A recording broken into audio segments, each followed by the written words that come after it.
Master minds commerce చదవాలనుకునే 10th inter విద్యార్థుల తొలి ఎంపిక. నమస్తే, వెల్కమ్ టు సుమన్ టీవీ. నేను మీ సాయి భైరి. జూలై 5th జపాన్లో ఏం జరగబోతోంది? భారీగా పర్యాటకులు, జపాన్కు వెళ్ళేటువంటి పర్యాటకులు ఆల్ ఆఫ్ సడన్గా ఎందుకు వారు పర్యటనలన్నింటినీ కూడా రద్దు చేసుకుంటున్నారు? ఇప్పటికే జూలై 5th దగ్గరికి వస్తున్నటువంటి సందర్భంలో భారీగా పర్యాటకులు అక్కడికి వెళ్ళడానికి జంకుతున్నటువంటి పరిస్థితి నెలకొంది. జూలై 5th జపాన్లో ఏదో జరగబోతుంది అనేటువంటి ఒక ఆందోళన ప్రస్తుతం అక్కడ నెలకొంది. మరొక సునామీ జపాన్ను ఇప్పుడు చుట్టేయబోతుందా? గతంలో వచ్చినటువంటి సునామీకి మించి ప్రళయం అక్కడ ఉద్భవించబోతుందా? తాజాగా అక్కడ జ్యోతిష్యురాలు చెప్పినటువంటి అంశాలతో జపాన్ వాసులతో పాటు మిగతా దేశాల వాళ్ళందరూ కూడా తీవ్ర ఆందోళనకు గురవుతున్నారా? దీనికి సంబంధించిన పూర్తి వివరాలు చూద్దాం. ఇదే ఇప్పుడు ఎక్స్ వేదిక కూడా ట్రెండ్ అవుతున్నటువంటి వార్త. పూర్తిగా చాలామంది అఫీషియల్గానే ఫ్లైట్ టికెట్స్ కూడా క్యాన్సిల్ చేసుకున్నారు, అక్కడికి వెళ్ళట్లేదు. జూలై 5th దగ్గర పడుతుంది కాబట్టి ఆ రోజు ఏం జరుగుతుందో అనేటువంటి ఒక ఆందోళన నెలకొన్నది. దానికి కారణం ఏంటో కూడా చూద్దాం. సో జపాన్లో జూలై 5th భారీ విలయం వస్తుందన్న కొత్త బాబా వంగ రియో తత్సుకి జోసెమే కారణం. కొత్త బాబా వంగాగా పేరొందినటువంటి జపాన్ జ్యోతిష్యురాలు రియో తత్సుకి బాంబు పేల్చారు. వచ్చే నెల 5 అంటే జూలై 5న జపాన్లో భారీ సునామీ రాబోతుందన్నారు. గతంలో ఆమె చెప్పిన భవిష్యవాణి చాలా వరకు నిజమవడంతో ఇప్పుడు జపాన్ వాసులే కాదు, ప్రపంచ పర్యాటకులు కూడా బెంబేలెత్తిపోతున్నారు. సో ఎందుకు ఆమె చెప్పినటువంటి ఈ జ్యోతిష్యం పైన అంత ప్రాధాన్యత వచ్చిందనంటే, గతంలో ఆమె చెప్పిన కొన్ని సంఘటనలు, మేజర్ సంఘటనలు, ముఖ్యంగా యాదృచ్ఛికమా లేకుంటే నిజంగానే ఆమె చెప్పడం వల్ల అలా జరిగిన విషయాలు ముందే గ్రహించి చెప్పారో తెలియదు, కానీ ఆమె గతంలో చెప్పినటువంటి కొన్ని ఘటనలు అక్యురేట్గా జరిగాయి. దీంతో ఇప్పుడు ఆమె చెప్పినటువంటి ఈ సంఘటన సంచలనంగా మారింది. నిజంగానే వారు ఆందోళనకు కారణమైపోయింది. ప్రపంచ పర్యాటకులు కూడా బెంబేలెత్తిపోతున్నారు. గతంలో తత్సుకి చెప్పిన జ్యోతిష్యం చాలా సందర్భాల్లో నిజమైంది. దాంట్లో ఉదాహరణగా మనం చూస్తే 2011లో తోహాకు భూకంపం, ప్రిన్సెస్ డయానా, ఫ్రెడ్డీ మెర్క్యూరీల మరణం. సో ప్రిన్సెస్ డయానా చనిపోవడం కానీ, ఫ్రెడ్డీ మెర్క్యూరీలు ఎప్పుడు చనిపోతారో కూడా అనేది కూడా ఈమె ముందే ఊహించి చెప్పడం, అది అనుకున్నట్టుగానే వారి మరణం కూడా సంభవించడం ఒక్కసారిగా సంచలనంగా మారింది. ఆమె జ్యోతిష్యానికి అప్పుడు మరింత బలం చేకూరడం జరిగింది. తోహాకు భూకంపం అనే సంఘటన కూడా ముందు ఊహించి చెప్పడం, ఆ తర్వాత రావడం.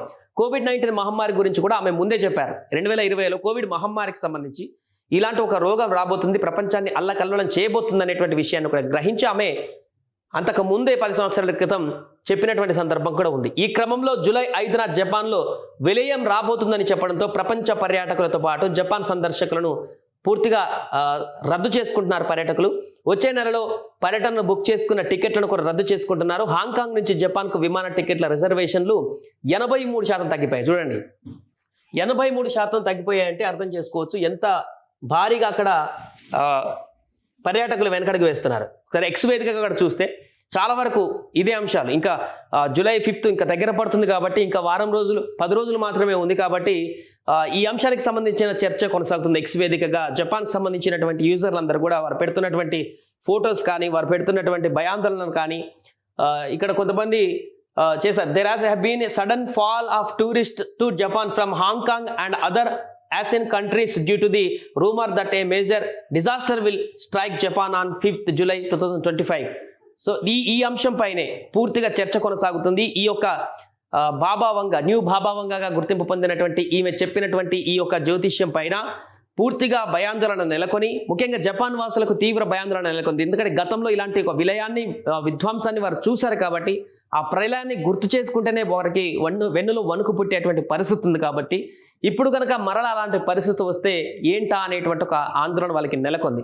దీంతో పాటు పర్యాటకులుగా వెళ్ళేటువంటి వ్యక్తులు రిస్క్ తీసుకోవాల్సిన అవసరం లేనట్టుగా కనిపెడుతుంది ఇప్పుడు. ఎందుకంటే థాయిలాండ్, హాంకాంగ్లో మొన్న చూసాం భారీ భూకంపాలు రావడంతో ఇతర దేశాల నుంచి అక్కడికి వెళ్ళినటువంటి వారు కూడా చాలామంది ఆ భూకంప ఉధృతికి బలైపోయినటువంటి, అక్కడ ఆ సంఘటనలో స్టక్ అయిపోయినటువంటి వారందరూ కూడా ఉన్నారు. ఈ నేపథ్యంలో పోస్ట్ పోన్ చేసుకోవడమో లేకుంటే ఆ జూలై 5th ఎందుకు వెళ్ళడమో అని చెప్పేసి మొత్తం క్యాన్సిల్ చేసుకోవడమో, ఈ పర్యటన మొత్తం కూడా రద్దు చేసుకోవడమో జరుగుతుంది. ఈ కారణం చేత జపాన్ జూన్ 5th పూర్తిగా టికెట్స్ అన్ని పడిపోయాయి. టూరిస్టుల సంఖ్య అనేది 83% కూడా తగ్గిపోయింది హాంకాంగ్ నుంచి ముఖ్యంగా. సో ఆ రోజు ఏం జరగబోతుంది? నిజంగానే ప్రళయం రాబోతుందా జపాన్, అంతే భూకంపం రాబోతుందా, సునామీ రాబోతుందా, ఎలాంటి పరిస్థితులు అక్కడ ఉండబోతున్నాయి అనేటువంటి ఒక ఆందోళన ఉద్రిక్త పరిస్థితి నెలకొంది. నిజంగానే ఆమె చెప్పినటువంటి జ్యోతిష్యం నిజమవుతుందా, లేకుంటే ఈసారి ఆమె చెప్పిన జ్యోతిష్యం పూర్తిగా అసంబద్ధంగా మారుతుందా? ఒకవేళ ప్రళయం వస్తే దాన్ని ఎదుర్కోవడానికి జపాన్ సిద్ధంగా ఉందా?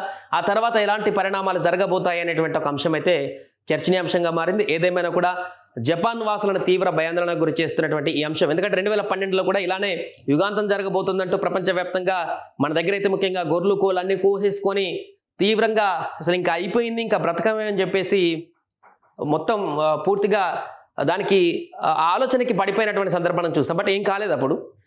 అలాగే ఇప్పుడు కూడా జపాన్కి సంబంధించి ఇది అలాగే మారబోతుందా, లేదంటే నిజంగానే ప్రళయం అక్కడ రాబోతుందా, వస్తే అక్కడ ప్రజల పరిస్థితి ఏంటనేది కూడా చూడాలి. ఏదేమైనా కూడా జూలై 5న వారు అనుకుంటున్నట్టుగా ఊహాజనితంగా అనుకుంటున్నట్టుగా అలాంటి ఘటన ఏది కూడా జరగకూడదు. అక్కడ ప్రజలందరూ కూడా జపాన్ దేశం అంతా కూడా బాగుండాలి, ఎలాంటి ప్రళయం రాకుండా అంత సవ్యంగానే జరగాలని కూడా మనం కూడా కోరుకుందాం.